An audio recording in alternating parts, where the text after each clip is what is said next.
Amy, thanks for taking care of my daughter over the past month. I'll come to pick her up tomorrow.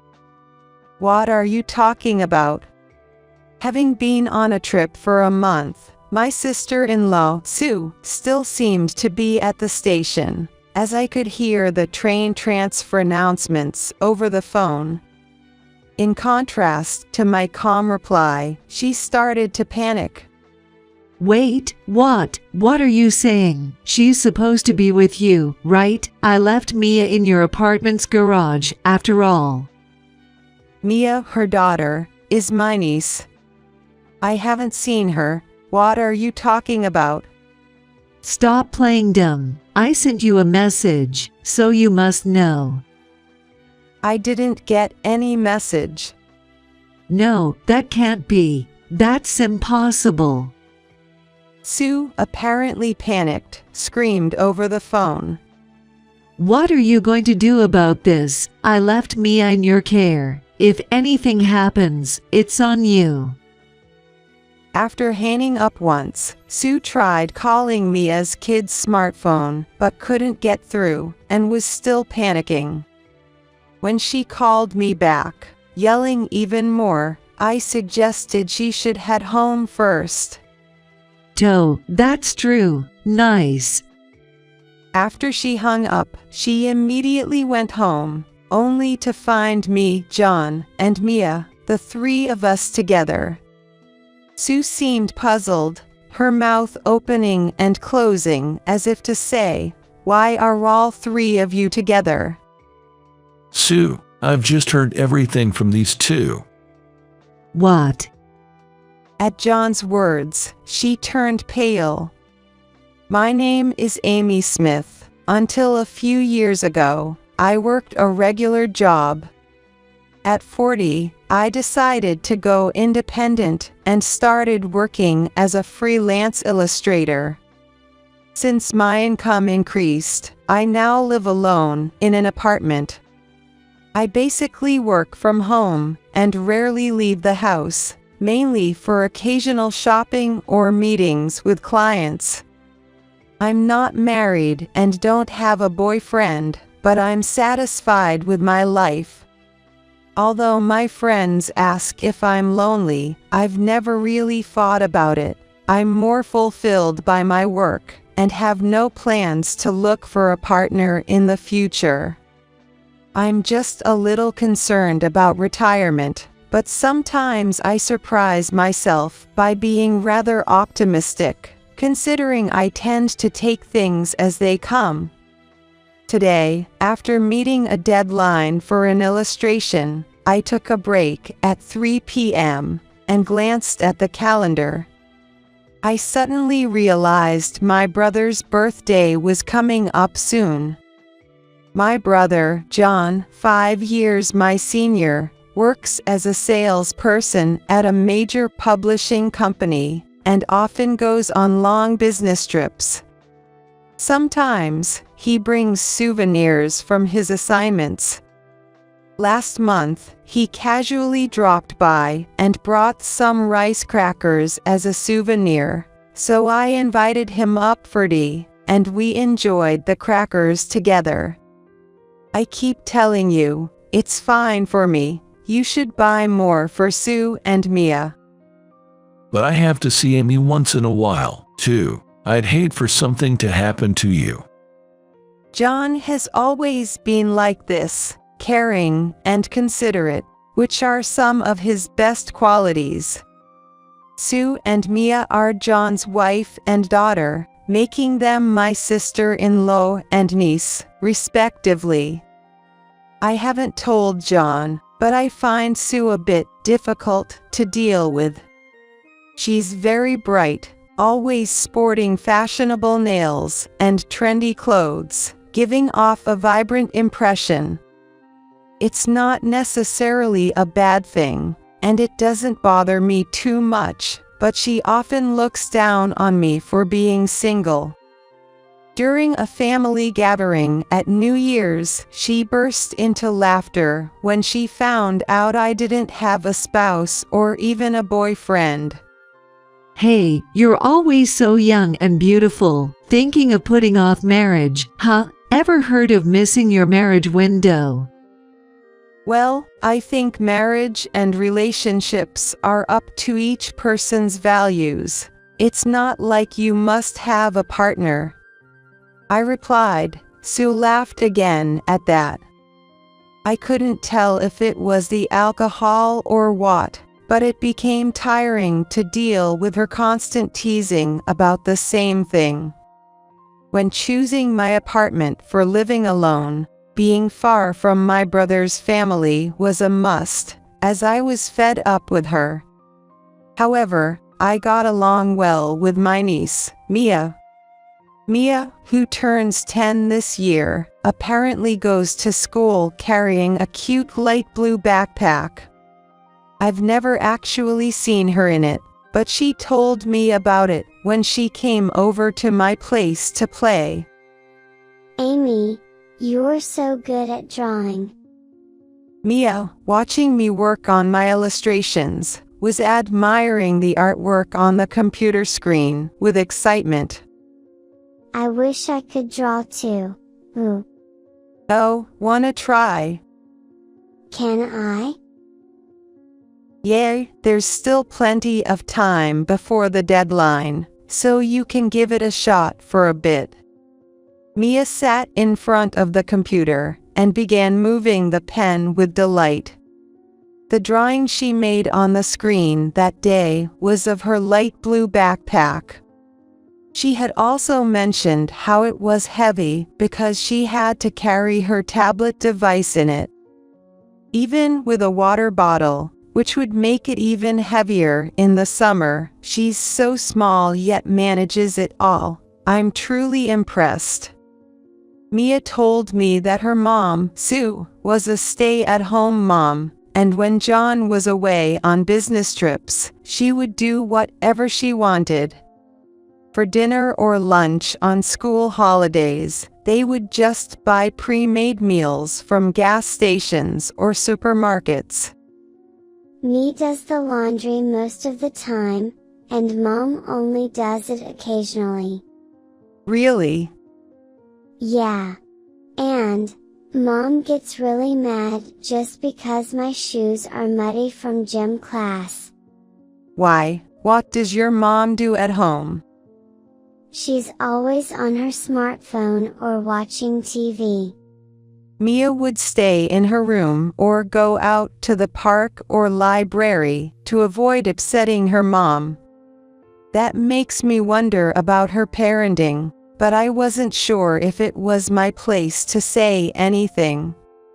There was another time when the family got together, and I saw Sue scolding Mia harshly for something minor, like spilling tea, which could easily be wiped up with a cloth. I thought it wasn't something to get so angry about.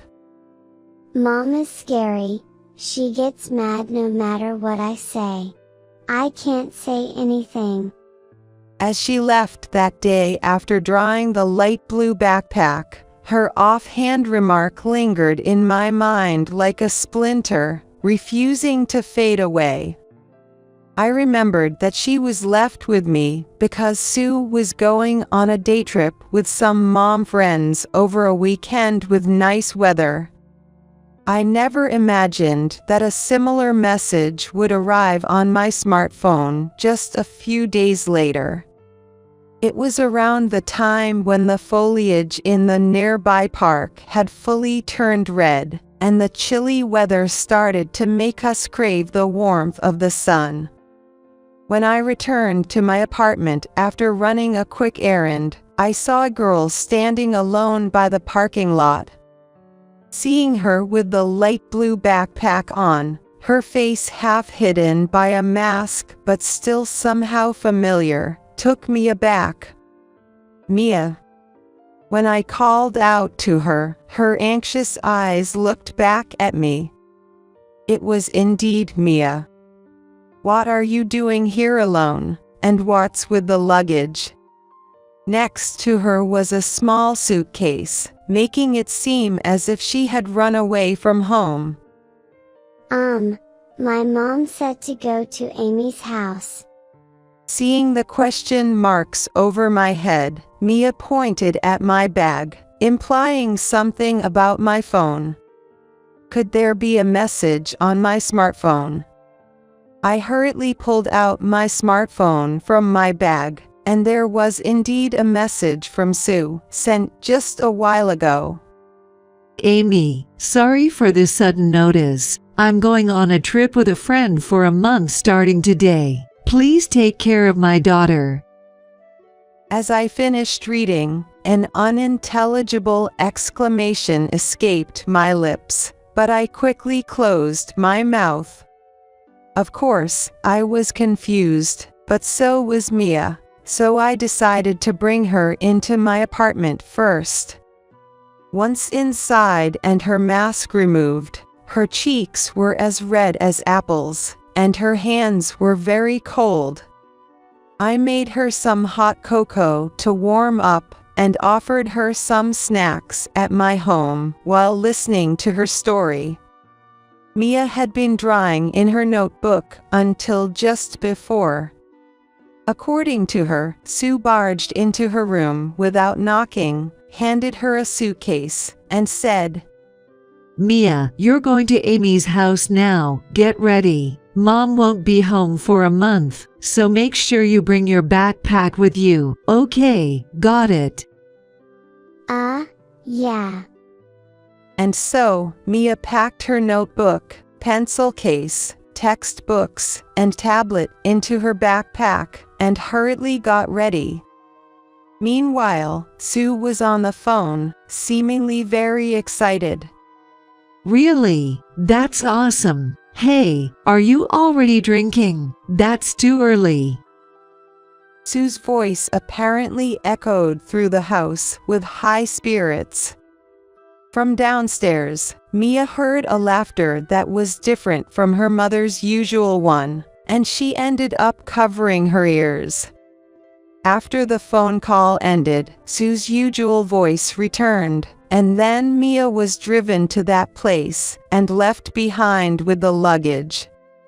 When Mia got out of the car, she was told, "Stay here and be a good girl for Amy for a month," and she waited for me under the cold sky. Despite the sunshine, it was quite a chilly season. I couldn't help but feel angry when I thought about what Sue would do if Mia caught a cold. Wait, does Dad know about this? I don't think so. Mom doesn't really keep in touch with him much. While munching on chocolate cookies, she said, "It was cute how cookie crumbs were stuck on her cheek." Feeling it was wrong not to inform my brother John about the situation, I decided to call him later. Hey, Amy. I don't want to be with Mom anymore. Suddenly, Mia said this while staring at the rim of her juice glass. The girl who had been happily eating cookies just moments ago now had a troubled expression, uncharacteristic for a 10-year-old girl. Why? Because Mom gets angry easily, throws trash cans, and I hate it. Throw trash cans. We haven't done anything wrong, but she keeps telling me to get away or get lost and throwing them at me. Even if I tell the school teacher, they won't believe me. I'm so done with this. Tears started rolling down her cheeks, big and heavy. It must have been very hard for her, as she cried uncontrollably for a while, and I just waited, patting her back and offering tissues until she calmed down. Clearly, the situation was not normal. Convinced of this, I decided to call John to see if he could come back and help. Stepping away for a moment, I brainstormed how to explain the situation to him, away from Mia's sight. Then, an idea came to me. All right, this could work. I murmured softly and made a phone call to John. Wait, Mia. Yeah. What happened? As I explained the situation, John seemed quite shaken. His voice was trembling slightly. At first, he tried to joke about it, saying things like "what a joke" or "not funny," but it seemed like he believed what I was saying was true, and in the end, he listened to me seriously. When I shared my plan with him, John agreed and promised to adjust his work and vacation to help out. "All right, thanks. Count on me to look after Mia." I hung up, then proceeded to delete the message from Sue on my smartphone. Glancing towards the living room, wondering if Mia had calmed down, I tiptoed back. Tonight, I decided to splurge a little and treat her to something delicious. Thinking this, I made my way back, step by step.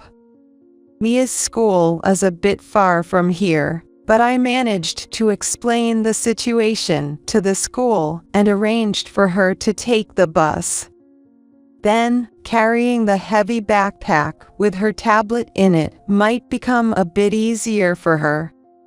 Planning to bill John for the bus pass later, I spent my days working from home as usual. Mia didn't have after-school activities or daycare, so she would come home and do her homework. Amy, can you check my work?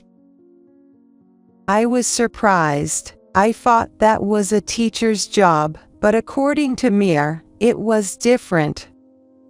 All my classmates have their moms checked. Me always did it myself. Realizing how self-centered Sue had been, I picked up a red pen. After checking her homework, it was time to start preparing dinner. When I stood in the kitchen, Mia followed and pleaded with her eyes, "I want to help. Today we're making meatloaf. So, could you start by peeling the onions?" Sure. Mia peeled the onions faster than I expected, and followed every cooking instruction flawlessly. I wondered if she had learned this somewhere, but there was no time to ask, as dinner was ready before I knew it. Days like these repeated, and before we knew it, a month had flown by. Looking at the calendar, I anticipated Sue's call, and sure enough, it came. Amy, thanks for taking care of my daughter over the past month. I'll come to pick her up tomorrow. What are you talking about? I replied calmly. Sue, having been on a trip for a month, still seemed to be at the station, as I could hear the train announcements over the phone. Wait, what? What are you saying? She's supposed to be with you, right? Because I left Mia at your apartment, so you should know. I haven't seen her. What are you talking about? Stop playing dumb. I sent you a message, so you must know. I didn't get any message. Are you sure you didn't mix up the number? No, that can't be. That's impossible. Sue, apparently panicked, screamed over the phone. What are you going to do about this? I left Mia in your care. If anything happens, it's on you. I'll call her too. With a shrill voice full of anger, she abruptly hung up the phone. After a while, there was another call, and Sue was yelling again. It seems she tried calling Mia's kid's smartphone, but couldn't get through, and was still panicking. Sue, why don't you go home first and calm down? That's true. Nice. I'm going home now. After that, I could hear Sue arguing with another person, seemingly a man, although the conversation was too faint to understand. The room fell silent once again, as quiet as the calm before the storm. Eventually, Sue got home and came rushing down the hallway, her footsteps echoing loudly. As she entered the living room, her face, wild with disarray, turned pale upon seeing me, John, and Mia together. Sue seemed shocked, her mouth opening and closing as if to say, "Why are all three of you together?" without making a sound. I've just heard everything from these two, Sue. And we heard the earlier phone call too. What? We put the phone on speaker so we could all listen. It makes it easier to discuss what happens next. By the way, Mia's smartphone was turned off, so it was natural that Sue couldn't reach her. What have you done? That's my line. I said I didn't know, but the truth is that I've been taking care of Mia here for a month. What's with this sudden trip and leaving her stranded in front of someone else's house? I sent you a message. That's not the point. John carefully chose his words and spoke calmly. Let's stay calm, everyone. Mia's here too. So, Sue, it's true you left Mia and went on a trip by herself. And you just got back, looking at your outfit and luggage. Sue was dressed in a warm coat and seemed ready for an outing. Her suitcase bulged, presumably with souvenirs and new clothes. She didn't deny it, but started making excuses. I did go on a trip. I needed a break from being a housewife. The daily routine of laundry and cooking. It's all so repetitive and stressful. Going out with friends should be allowed. Is that friend the person in these emails? I presented several sheets of paper. They contained email exchanges with what seemed to be Sue's affair partner, discussing travel plans. The emails weren't just recent, they dated back till last spring, including the day I watched Mia for a day, when she went flower viewing with this person. The supposed day trip with mom friends was a blatant lie. Sue covered her mouth, as if admitting guilt. Actually, a few hours before Sue arrived, I had searched her computer at Mia's request and found these emails as evidence. Mia had noticed her mom frequently on her smartphone, messaging someone she suspected wasn't her dad. Her suspicions turned into certainty when she saw a message from an unknown man on the phone of her mom, who was asleep in the living room at the time. Also, the voice of the person her mom was talking to on the phone was occasionally audible for Mia, but it wasn't her dad's voice. Mia had told me 6 months ago that she thought her mom was having an affair. I was skeptical until I checked the computer just now and realized Mia's hunch was correct. John, trying to stay calm, was visibly shaking. How could you do this? Trusting you, and you leave Mia with Amy to go off on an affair. John approached Sue, his hands trembling. It's a misunderstanding. I was forced to go on that trip. What forced you to leave for a month? Come up with something better. I was threatened, believe me, Mia, you believe me, sweetie. Suddenly turned to Mia calmly and plainly responded. Mom, you were so happy on the phone before you left. And you made me do all the cooking and cleaning while you just slept. Mia glared at Sue, seizing the moment. And you told me not to stay up late but went out in the middle of the night and came back in the morning to sleep on the floor. You were always contradicting yourself. Hearing this, John pressed on. Going out in the middle of the night means you were out partying. No, that's not it, Mia. Be quiet. I quickly showed John the photos on my smartphone. The photo captured Sue's back as she left the house late at night, dressed flamboyantly. This was taken a few months ago when Mia contacted me, and I happened to be nearby. I was shocked too. Where were you going at that time, Sue? No, my. Cornered by the photo, she seemed to give up and slumped to the ground.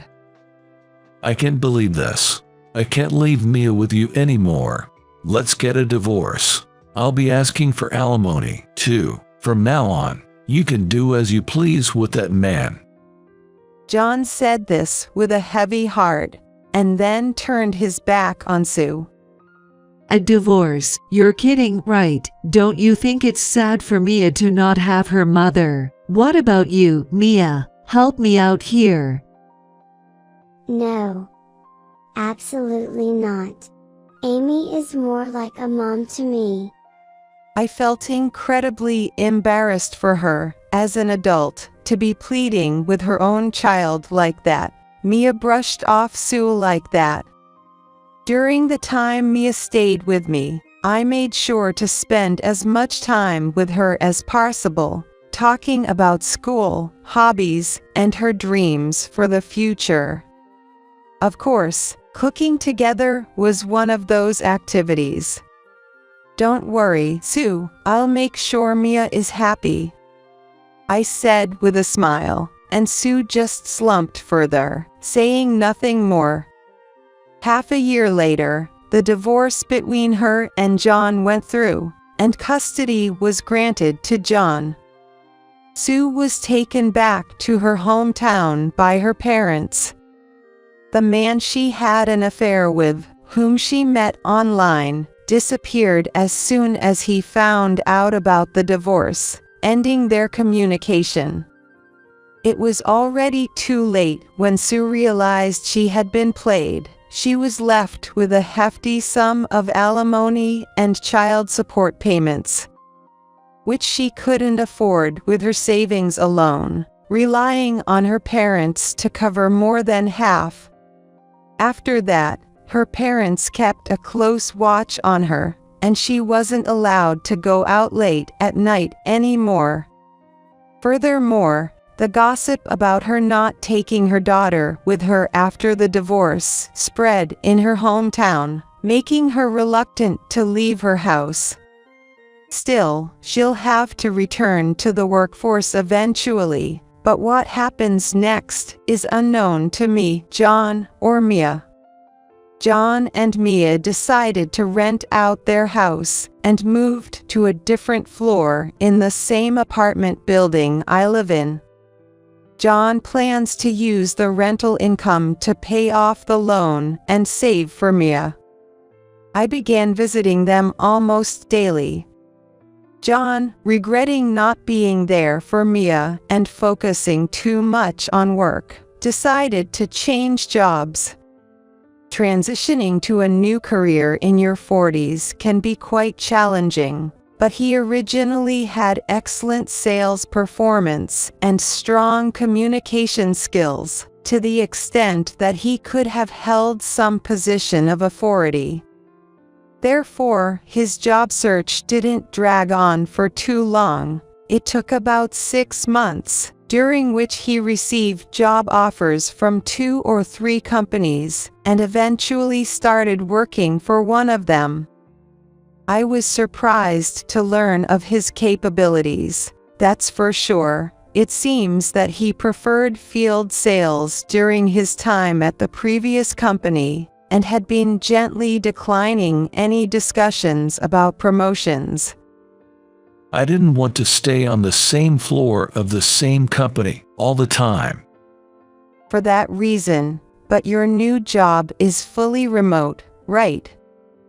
Yeah, but it's interesting to talk to different people. Plus, being with Mia is the most important thing. Mia is still attending school, with her light blue backpack on her back. Moving meant she had to change schools, which was sad for her, but she seemed to quickly adapt and enjoy her new school life. Mia, have you gotten used to your new school yet? While we were making dinner together, I asked Mia, and she giggled. Yeah. I made a friend in the class next door. Already, that was quick. Mia nodded shyly. Yeah. We're going to make meatloaf at her house next time. That sounds fun. Yeah. Seeing her smile so brightly made me smile too. Her dream is to open a Western-style restaurant one day. Considering she's only 10, it's impressive she has such a solid dream. She told me why. My friend, like me, doesn't have a mom who cooks for her, so she makes her own meals. She said she wants to cook for people who don't have anyone to make meals for them, just like us. I see. I think it would be nice if I could do that too. That's why I'm practicing making meatloaf.